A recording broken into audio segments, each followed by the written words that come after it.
नमस्कार दोस्तों, आपका स्वागत है। आज हम बहुत ही महत्वपूर्ण विषय पर चर्चा करेंगे। आज हम एक अत्यंत गूढ़ और रहस्यमय विषय पर बात करेंगे। आत्मा आत्मिक संसार में आखिर क्या करती है, मतलब आत्मलोक में आत्मा आखिर किस प्रकार का कर्म करती है। इस विचार को समझने के लिए हम प्रसिद्ध लेखक माइकल न्यूटन जी की पुस्तक जर्नी ऑफ सोल्स और डेस्टिनी ऑफ सोल्स इससे मार्गदर्शन का सहारा लेंगे। इन पुस्तकों में आत्मा की यात्रा और उसके उद्देश्य को गहराई से समझाया गया है। मृत्यु केवल शरीर का अंत है, आत्मा का नहीं। आत्मा जब अपने भौतिक शरीर को छोड़ती है तो वह आत्मिक संसार में प्रवेश करती है। इस यात्रा के आरंभ में आत्मा को अक्सर एक प्रकाशमय सुरंग का अनुभव होता है। यह सुरंग आत्मा को उसके आध्यात्मिक घर यानी आत्मिक संसार, जिसे हम आत्मलोक भी कह सकते हैं, उसकी ओर लेकर जाती है। माइकल न्यूटन के अनुसार यह प्रक्रिया आत्मा के जीवन और मृत्यु के चक्र का एक हिस्सा होती है। आत्मिक संसार में प्रवेश करते ही आत्मा का स्वागत उसकी मार्गदर्शक आत्माओं और दिव्य ऊर्जा के द्वारा और उसके करीबी आत्माओं के द्वारा स्वागत किया जाता है। इसे आत्मा का पुनर्मिलन भी कहा जा सकता है, जहां वह अपने आत्मिक परिवार और मार्गदर्शकों से मिलती है। आत्मा अपने पिछले जन्म के हर कार्य, हर भावना और हर विचार का विश्लेषण करती है। यह समीक्षा न तो न्याय करने के लिए होती है और न ही सजा देने के लिए, बल्कि आत्मा को यह समझाने के लिए होती है कि उसने अपने जीवन में क्या सीखा है और क्या उससे चूक हो गई है। यह प्रक्रिया आत्मा को अपनी कमियों को पहचानने और अपने अगले जीवन को लिए तैयार करने के लिए मदद होती है।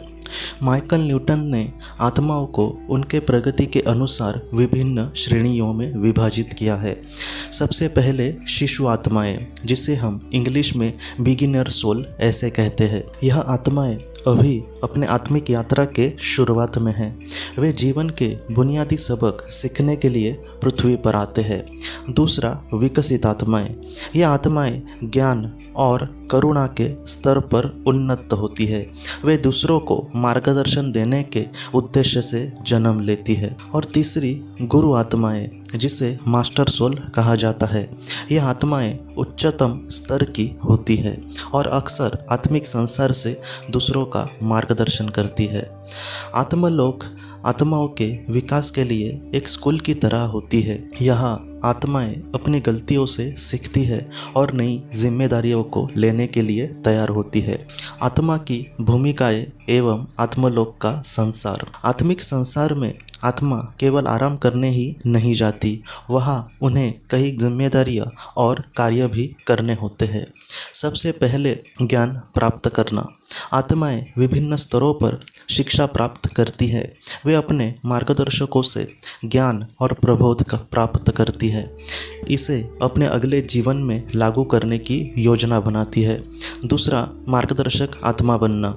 उन्नत आत्माएं कम विकसित आत्माओं को उनके भौतिक जीवन में मार्गदर्शन देने का काम करती है। ये आत्माएं इंसानों को सही दिशा में प्रेरित करती है और उन्हें उनके उद्देश्यों को पूरा करने में मदद करती है। तीसरा, नए जीवन की योजना बनाना। आत्मा अपने अगले जीवन की योजना बनाती है। इसमें वह अपने माता पिता, जीवन की परिस्थितियाँ और सीखने के उद्देश्यों को चुनती है। आत्मा का उद्देश्य, आत्मा का विकास और मोक्ष। आत्मिक संसार में आत्मा का मुख्य उद्देश्य आत्मा के विकास को गति देना है और यह यात्रा आत्मा को अंततः मोक्ष या फिर जिसे यूनिवर्सल कॉन्शियसनेस में विलीन होने की ओर लेकर जाती है। हर जीवन और हर अनुभव आत्मा को इस उद्देश्य के करीब लेकर जाता है। पुनर्जन्म और कर्म का चक्र।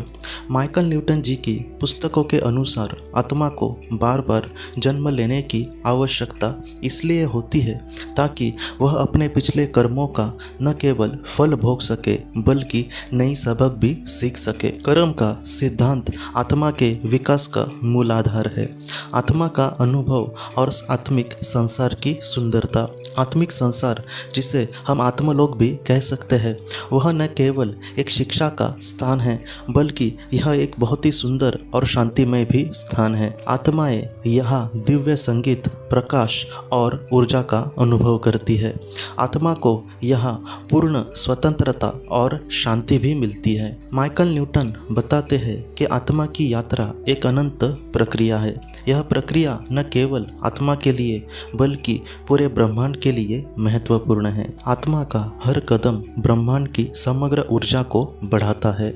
आत्मा आत्मिक संसार में केवल आराम करने के लिए नहीं जाती, वह अपनी यात्रा को जारी रखती है। वह यात्रा आत्मा को उच्चतर चेतना और मोक्ष की तरफ ले जाती है। जर्नी ऑफ सोल्स और डेस्टिनी ऑफ सोल्स, जिसका हिंदी में जब इस किताबों को अनुवाद किया तब इसके नाम रखे गए हैं आत्माओं की यात्रा और आत्माओं की महायात्रा। यह किताबें यह समझाने में मदद करती है कि आत्मा का उद्देश्य केवल जन्म और मृत्यु का अनुभव करना नहीं है, बल्कि वह सीखने, सिखाने और दिव्यता तक पहुंचने के लिए भी यहाँ है। आइए हम इस यात्रा का सम्मान करें और अपने जीवन को आत्मा के उद्देश्यों के अनुरूप जीने का प्रयास करें। यही हमारा सबसे बड़ा कर्तव्य और हमारे आत्मा का उद्देश्य है। अगर आपने किसी अपने को खोया है और अगर आप किसी जेन्युइन भरोसेमंद थेरेपिस्ट की तलाश कर रहे जो आपके अपनों के संदेश आपको दे सके, तो आप इस नंबर पर व्हाट्सएप मैसेज कर सकते हैं। हम जितना हो सके आपको किसी अच्छे थेरेपिस्ट के बारे में बताने की कोशिश करेंगे जो आपको बहुत ही अच्छे से संदेश दे और आप अपने जीवन में आगे बढ़ पाए। आपका बहुत बहुत धन्यवाद।